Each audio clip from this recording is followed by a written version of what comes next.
오늘 말씀은 여호수아 2장 8절에서 14절입니다.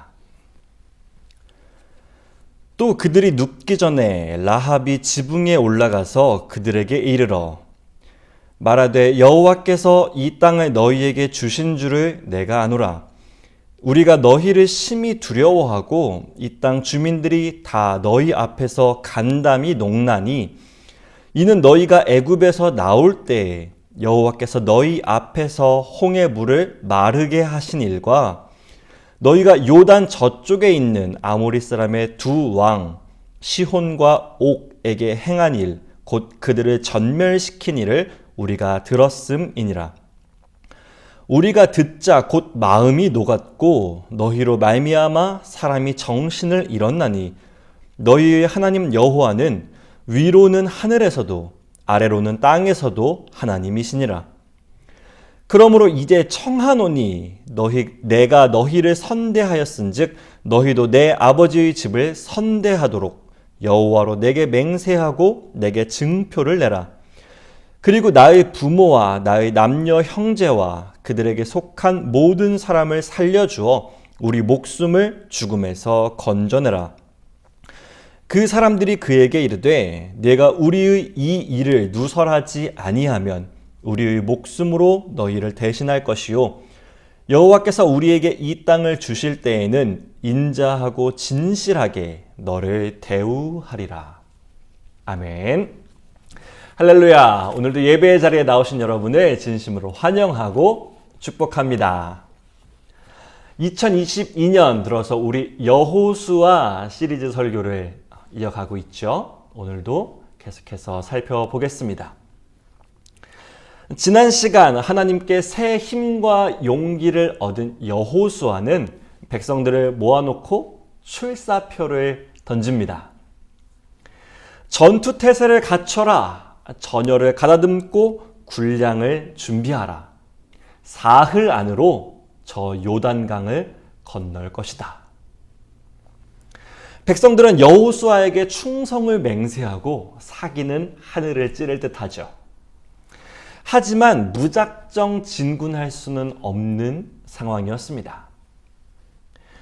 모세가 죽기 전에 이 요단 동편을 점령했었는데 그 소식을 가나안 땅 사람들에게도 전해졌거든요. 그들도 나름대로 만반의 준비를 하고 있었을 터입니다. 그래서 여호수아는 이 요단강 도하 작전을 펼치기에 앞서서 정탐꾼 2명을 뽑아 가나안에 보냅니다. 특별히 여리고성을 수색해야 했었는데 그것은 가나안으로 들어가는 첫 번째 관문이었기 때문입니다.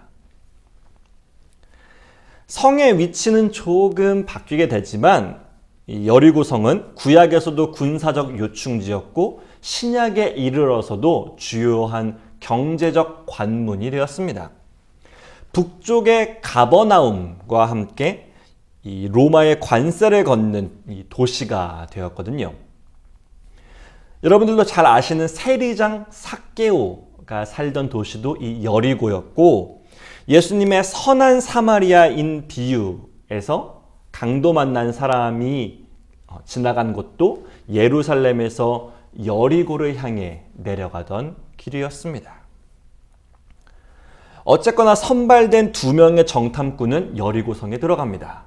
그래서 그들의 군사 규모는 어떠한지, 매복이 있다면 어디에 숨었을지 이것저것 살폈겠죠. 그러다가 더 많은 정보를 얻기 위해서 또 의심의 눈초리를 조금 피할 요량으로 어느 기생집에 들어가게 되었는데 바로 오늘 이야기의 주인공 라합의 집입니다. 그런데 정탐꾼을 잡기 위해서 코앞까지 추격자들이 쫓아온 상황이 되어버렸습니다. 라합을 통해 그들은 위기를 벗어나게 되고 계속해서 이후의 이야기가 진행되죠. 라합과 그 이야기를 통해 우리에게 주시는 믿음의 도전은 무엇인지 오늘 말씀을 통해서 하나님께서 주시는 은혜 살펴보려 합니다. 여호수아 시리즈 두 번째 인생은 라인이라는 제목으로 하나님의 말씀 증거하겠습니다. 라합의 이야기는 여러분들도 이미 잘 알고 계실 겁니다. 여리고 입장에서는 배신자의 이야기이기도 한데요. 이런 질문으로 시작해 봅니다. 라합은 도대체 왜 동족들을 배신하고 정탐꾼들을 살려주었을까요? 오늘 함께 읽진 않았지만 여호수아 2장 1절에 여호수아는 두 명의 정탐꾼에게 은밀히 다녀올 것을 명령합니다. 상식적으로도 대놓고 정찰대를 보내진 않잖아요. 전쟁을 할 건데. 개역개정 번역에는 나와 있지 않지만 히브리어 원문에는 몰래라는 단어가 직접 쓰여 있습니다. 그런데 어째서인지 이유는 알 수 없지만, 상황과 이유는 알 수 없지만 어째서인지 라합의 집에서 쉬고 있을 때 왕이 보낸 사람들, 군사들이 따라왔습니다. 꼬리가 밟힌 거죠. 그래서 결국에는 몰래 다녀왔어야 하는 이 잠입 임무는 사실상 실패하게 됩니다. 이때 라합이 기지를 발휘했습니다. 그들의 지붕 위를 숨기고 찾아온 군사들에게 둘러댄 거죠. 수상한 사람들이요. 왔었어요. 뭔가 이상하긴 하더라고. 둘이서 구석에서 막 수근수근 대다가 성문 닫을 때쯤인가 슬쩍 나가던데? 빨리 가봐요. 지금 가면 찾을 수 있어. 요단강 쪽으로 간 것 같아. 이렇게 말이죠. 왕의 군사들이 떠나고 잠잠해지자 라합은 그 정탐꾼들에게 찾아 올라갑니다. 이렇게 말합니다. 올라가서요. 여호와께서 이 땅을 너희에게 주신 줄을 내가 아노라. 우리가 너희를 심히 두려워하고 이 땅 주민들이 다 너희 앞에서 간담이 농나니. 11절에 보면 마음이 녹아내리고 어떤 이들은 기절까지 했다 합니다. 라합은 현재 가나안 사람들 여리고 성의 여론이 어떠한지를 아주 리얼하게 전해주고 있는 것이죠. 그러면서 이어서 말합니다. 우리 오늘 본문 10절 말씀 함께 읽어보겠습니다. 이는 너희가 애굽에서 나올 때에 여호와께서 너희 앞에서 홍해물을 마르게 하신 일과 너희가 요단 저쪽에 있는 아모리 사람의 두 왕 시혼과 옥에게 행한 일, 곧 그들을 전멸시킨 일을 우리가 들었음이니라. 아멘. 두 가지 일을 말하고 있는데 먼저 시혼과 옥과의 그 전투는 얼마 전에 있었던 일입니다. 신명기 2장을 보면요. 가데스 바네아에서 떠나 세렛 시내를 건너기까지 38년 동안이라 이때에는 그 시대의 모든 군인들이 여호와께서 그들에게 맹세하신 대로 진영 중에서 다 멸망하였나니 모든 군인이 사망하여 백성 중에서 멸망한 후에 라고 모세가 말합니다. 지난 시간에 살펴봤던 그 가데스 바네아의 12 정탐꾼 이후로 백성들은 38년간, 흔히 40년이라고 하죠. 그 시간 동안 광야를 돌아야 했습니다. 그러고 나서야, 그 시간을 다 보내고 나서야 세렛 골짜기를 간신히 넘어올 수 있었습니다. 이 세렛 시내는 사해 끝자락에서 동쪽으로 이어지는 지류인데요. 갈릴리, 여러분들 잘 아시는 갈릴리 밑으로 요단강이 흐릅니다. 그리고 그 밑에 사해가 있는데 이 사해 밑으로 동쪽으로 빠지는 지류가 바로 세넷입니다. 요 강 아래로는 에돔, 요 강 위쪽으로는 모압이 있는 경계선이 되기도 하고요. 하나님은 모세에게 이곳을 지나가서 아모리 땅을 차지하라 말씀하십니다. 신명기 2장 24절에 보면 너희는 일어나 행진하여 아르논 골짜기를 건너라. 내가 헤스본 왕 아모리 사람 시혼과 그의 땅을 내 손에 넘겼은즉 이제 더불어 싸워서 그 땅을 차지하라. 아멘. 아르논 골짜기는 방금 말씀드린 세렛보다 조금 더 위쪽입니다. 그리고 이 아르논 위는 본격적으로 요단강 동편이 되죠. 그렇게 모세는 요단강 동편을 점령하게 되었습니다. 이것은 출애굽 1세대 군사들이 모두 죽은 후에 벌어진 출애굽 2세대의 첫 번째 전투이기도 합니다. 기생이었던 라합은 이 이야기를 누구보다 익히 생생하게 전해 들었을 겁니다.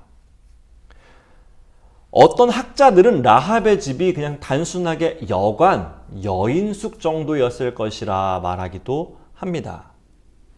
하지만 히브리어 원문은 그녀의 직업이 창녀, 기생이라고 명확하게 밝히고 있습니다. 영화나 소설, 특히 제가 좋아하는 무협소설에 보면 이런 게 많이 나오죠. 술집, 기루, 기방.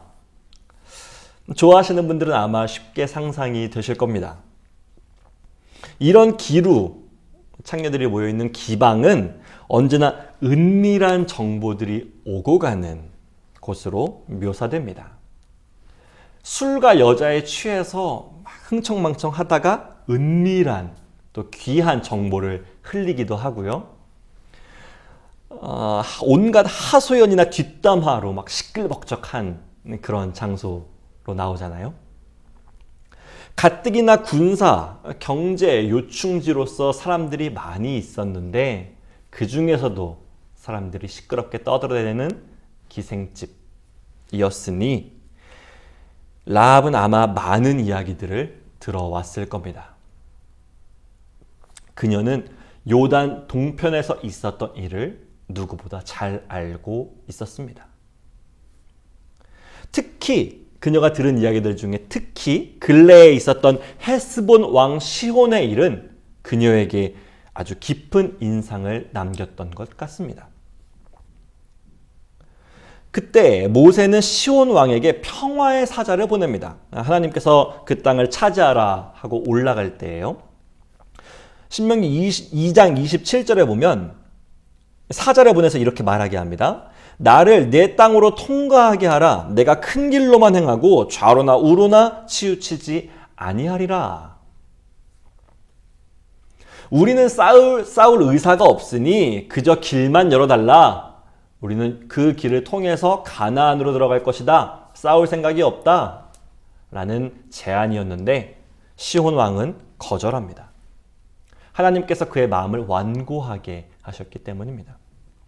어쨌거나 그렇게 해서 야하스 대전투가 일어났고 모세가 그 땅을 차지하게 되었습니다.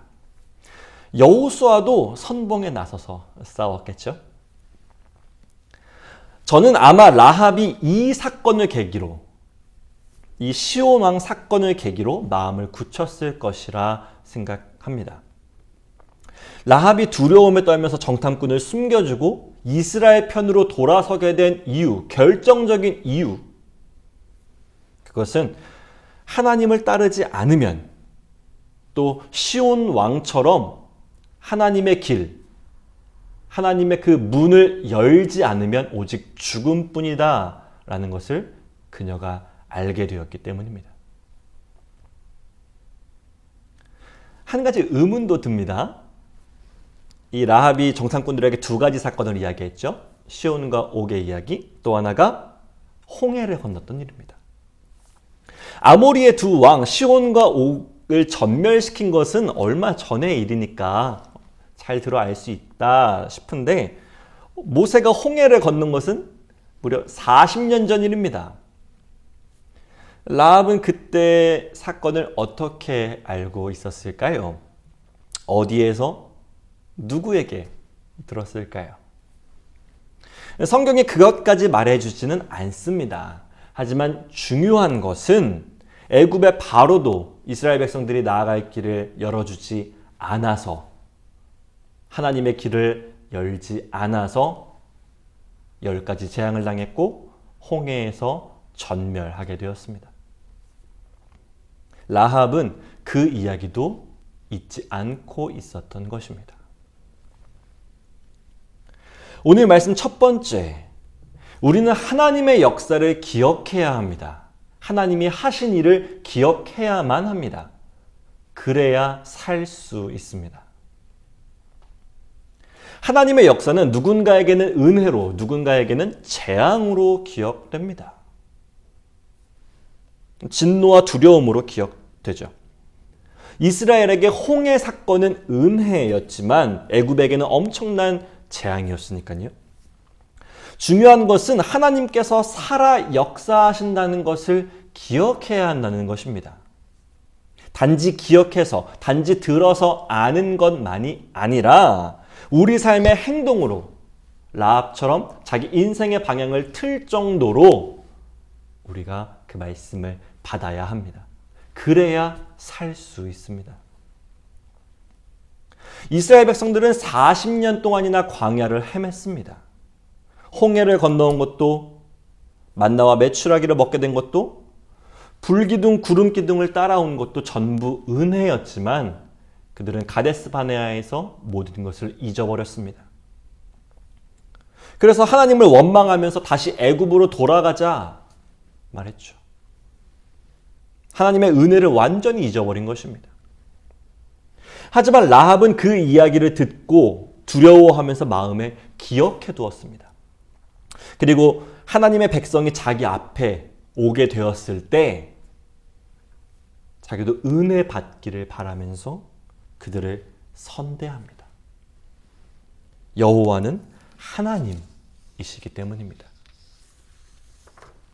오늘 본문 11절 뒷부분 말씀을 함께 보겠습니다. 11절 뒷부분입니다. 너희의 하나님 여호와는 위로는 하늘에서도 아래로는 땅에서도 하나님이시니라. 아멘. 너희의 하나님 여호와는 참 하나님이시다. 그분이 진짜 하나님이시다. 라는 고백은 가나안 사람, 이방 사람이었던 라합의 입에서 나오게 되었습니다. 라합이 정탐꾼을 지켜준 것은 요단 동편을 점령한 이 신흥 세력 이스라엘이 두려워서가 아니었습니다. 여호와 하나님을 기억하고 두려워함으로 그분이 진짜 하나님이심을 고백함으로 백성들을 맞이한 것이죠. 아니, 백성이 아니라 하나님을 맞이한 것입니다. 2022년 첫 달을 지내고 있습니다. 얼마 안 됐지만 벌써 새해 결심이 조금 무뎌지신 분들도 계시겠죠. 다른 마음은 다 잊고 놓칠 수도 있습니다. 뭐 그럴 수 있죠. 하지만 여기까지 지키시고 이끄신 하나님은 절대 잊어서는 안 되겠습니다. 하나님의 살아계심, 그 하나님의 역사하심을 기억해야 살 수 있기 때문입니다. 하나님의 역사를 기억함으로 구원의 은혜 누리는 우리 소명교회 되기를 축복하겠습니다. 이어서 생각해 봅니다. 라합의 이야기를 오늘 하고 있죠. 어렸을 때 저는 라합에 대해서 두 가지 이미지를 가지고 있었습니다. 첫 번째는 방금까지 이야기 드렸던 이 가나안의 배신자, 여리고의 배신자 라합입니다. 이스라엘 편에서야, 이스라엘 입장에서 보면 너가 드디어 대세를 알아봤구나, 우리로 라인을 갈아탔구나 하는 거지만 여리고 입장에서는 그냥 배신자잖아요. 그리고 또 하나는 정탐꾼을 반협박해서, 그죠? 사실상 반협박이죠. 반협박에서 목숨을 거래한, 또 소설, 무협소설에 나올 법한 영악한 기생집 주인입니다. 본문 12절 말씀 우리 함께 보겠습니다. 그러므로 이제 청하노니 내가 너희를 선대하였은즉 너희도 내 아버지의 집을 선대하도록 여호와로 내게 맹세하고 내게 증표를 내라. 아멘. 라합은 내가 너희를 살려주었으니 너희도 나와 내 가족의 목숨을 보장하라 고 말합니다. 그녀의 선처, 그녀가 이렇게 지켜준 것에 감동해서인지 아니면 지금 당장 목숨이 왔다 갔다 하니까 엉겁결에 또 윽박에 못 이겨서 한 것인지는 모르겠지만 정탐꾼들은 그러하겠다고 결국 약조합니다. 그렇게 거래가 성사된 거죠. 라합과 정탐꾼들의 이 거래, 이 계약을 두고 다양한 해석들이 있습니다. 부정적으로 보는 입장에서는 이 계약을, 이 거래를 하나님의 명령을 어긴 것이다 라고 말합니다. 신명기설에 보면요, 하나님께서는 가나안 족속들의 진멸과 함께 우상제단을 파괴하고 어떠한 계약이나 어떠한 언약이나 결혼도 하지 말아라, 그들을 불쌍히도 여기지 말아라 라고 명령하셨기 때문입니다. 그런데 정탐꾼과 가나안 사람이 지금 거래, 계약을 하게 된 거잖아요. 그녀는 자기가 한 일, 자기가 베푼 일에 비해서 너무 지나친 요구를 한 것이다 라는 말도 있고, 심지어 정탐꾼을 함정에 빠뜨리기 위해서 몰아세운 거다, 도발한 거다 라고 말하는 학자들도 있습니다.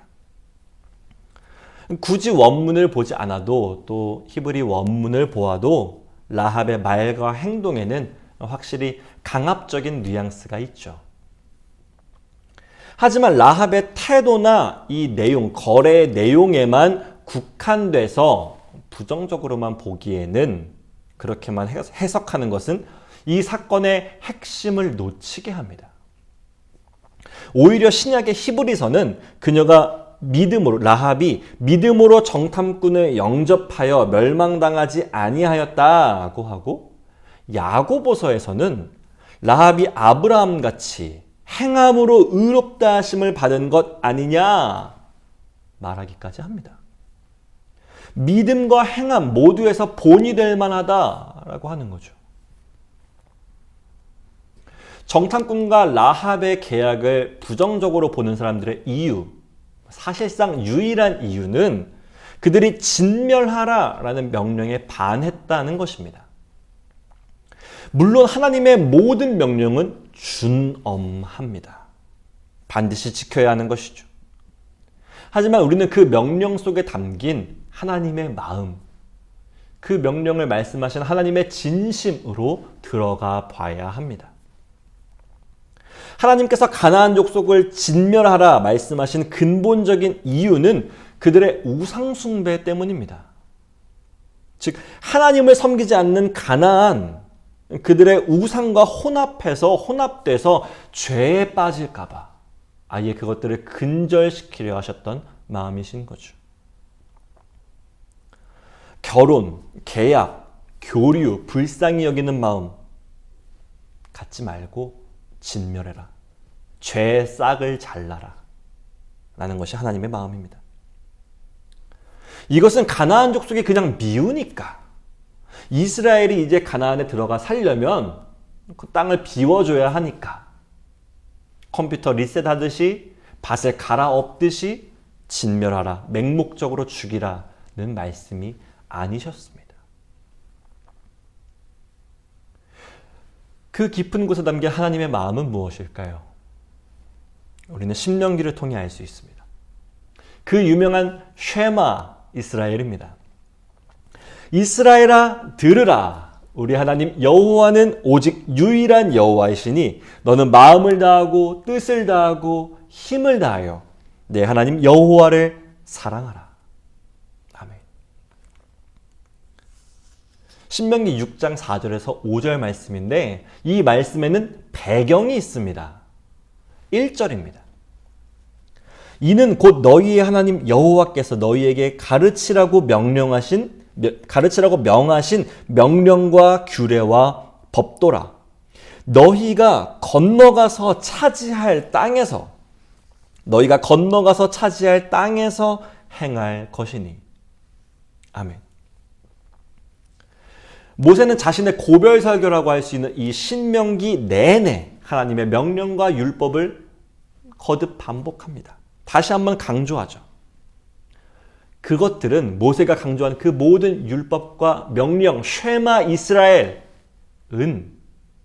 모두 하나님이 약속한 땅, 가서 차지할 땅, 가나안에서 행해야 할 것들입니다. 그래서 오늘 말씀 두 번째, 우리는 하나님을 경외해야 합니다. 하나님을 경외해야 합니다. 그래야 살 수 있습니다.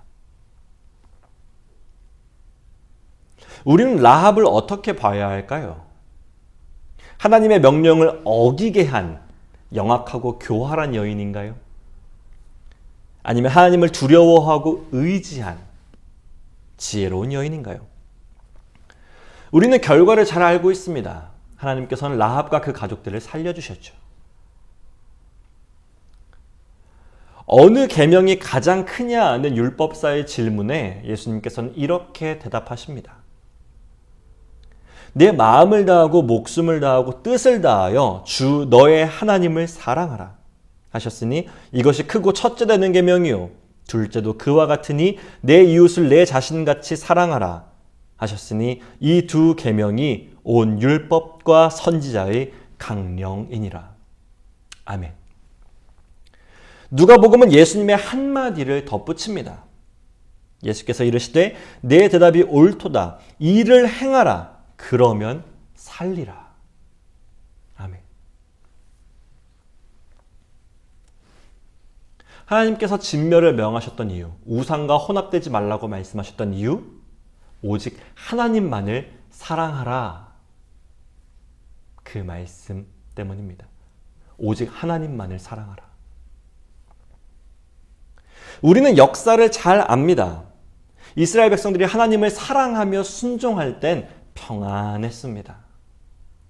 돌아서서 우상을 따를 땐 포로로 끌려가거나 고통당했죠.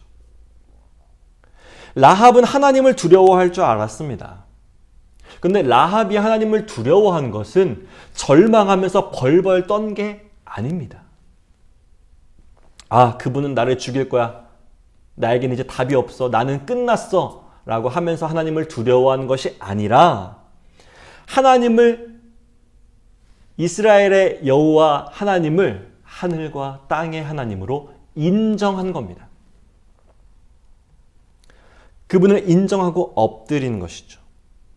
이 또한 하나님을 사랑하는 방법인데 우리는 그것을 경외라고 말합니다. 두려워하는 것이죠. 경외함으로 사랑하고 두려워하는 것입니다. 세상은 우리를 어떻게 볼까요? 배신자로 볼 수도 있고 잘 살고 잘 먹고 살 줄 모른다면서 혀를 찰 수도 있습니다. 하지만 세상을 따라가면 여리고 성에 안주하면 죽습니다. 그곳은 곧 무너질 겁니다. 그러나 하나님만을 사랑하면 살 수 있습니다. 두렵고 떨리는 마음으로 하나님을 경외함으로 구원의 약속을 누리게 되는 우리 소명교회 되기를 진심으로 축복하겠습니다. 말씀을 정리하겠습니다. 오늘은 두 가지 메시지만 전해드렸습니다. 첫째, 하나님의 역사, 그분의 살아계심을 기억해야 합니다. 그래야 살 수 있습니다. 두 번째, 하나님을 경외해야만 합니다. 그래야 살 수 있습니다. 오늘 설교의 제목이었죠? 인생은 라인. 인생은 라인이다. 속된 말로 라인을 잘 타야 성공한다고 합니다. 인생의 선택, 그것이 황금줄인지 썩은 동아줄인지 잘 결정하라는 말이죠. 라합에게도 우리에게도 선택지가 놓였습니다. 1번, 여리고. 이제까지 잘 살아왔고 잘 살아갈 것 같은, 잘 살 것처럼 보이는 세상이라는 줄입니다. 두 번째, 2번 줄은 하나님을 사랑하며 경외하는 믿음의 줄입니다. 인생은 라인이라는데 여러분은 어느 라인을 타시겠습니까? 오늘 말씀 기억하시면서 진멸당할 여리고가 아니라 구원하시는 구원의 하나님 여호와 그분의 라인으로 들어가서 하나님 라인에 잘 타고 들어가셔서 마침내 승리하시는 저와 여러분 우리 소명교회 되기를 진심으로 축복하겠습니다. 기도하겠습니다.